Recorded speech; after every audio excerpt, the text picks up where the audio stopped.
गौतम बुद्ध की प्रेरक कहानी।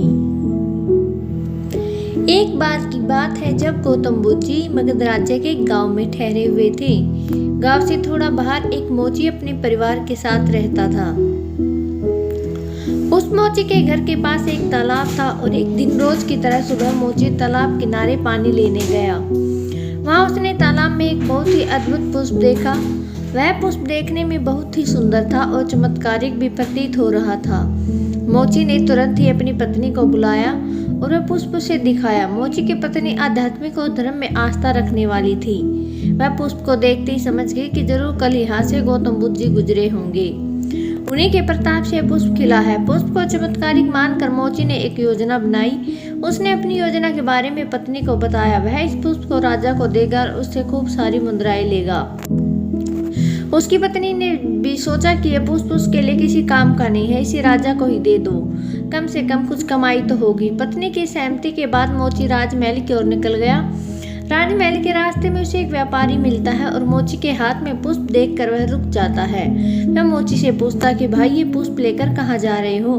मोची कहता है कि मैं ये पुष्प लेकर राजा के पास जा रहा हूँ। इसे राजा को भेंट करके मैं राजा से मुंह मांगा इनाम लूंगा। व्यापारी ने मोची को प्रस्ताव दिया कि तुम ये पुष्प मुझे दे दो, मैं बदले में तुम्हें 100 स्वर्ण मुद्राएं दूंगा।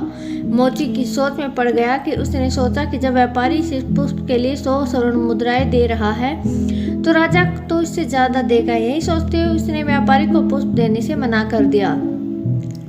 थोड़ा आगे चला ही था कि उसे रास्ते में राजा आते हुए नजर आए जो गौतम बुद्ध के दर्शन के लिए जा रहे थे।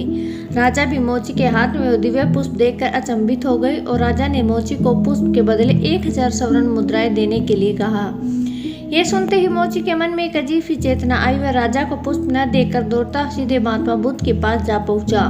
महात्मा बुद्ध जी भी मोची को देखकर हैरत में पड़ गए और उन्होंने मोची से पूछा कि जो मोदी जी उन्हें सारी बात बताई। इसके बाद मोची ने पुष्प महात्मा गौतम बुद्ध के चरणों में अर्पित किया। उनसे कहा कि पहले तो मेरे मन में पुष्प को देखकर लालच आ गया था, लेकिन अब मैं समझ गया हूँ कि जिसकी छाया पड़ने से ही एक पुष्प इतना दिव्य हो गया, अगर इसकी शरण में चला जाऊं तो मेरा जीवन भी धन्य हो जाएगा। इसके बाद वह आजीवन महात्मा गौतम बुद्ध का शिष्य बनकर रहा। तो दोस्तों, इस कहानी ने हमें सिखा कि हमारी जिंदगी में हमें बहुत सी चीज़ें अपनी तरफ आकर्षित करती हैं, लेकिन हमें उनके लालच में न फंसकर अपने ज्ञान का प्रयोग करके जीवन में सही राह को चुनना चाहिए। तो दोस्तों, आपको ये कहानी कैसी लगी हमें कमेंट में ज़रूर बताएं। अगर कहानी अच्छी लगी तो चैनल को लाइक और सब्सक्राइब जरूर करें।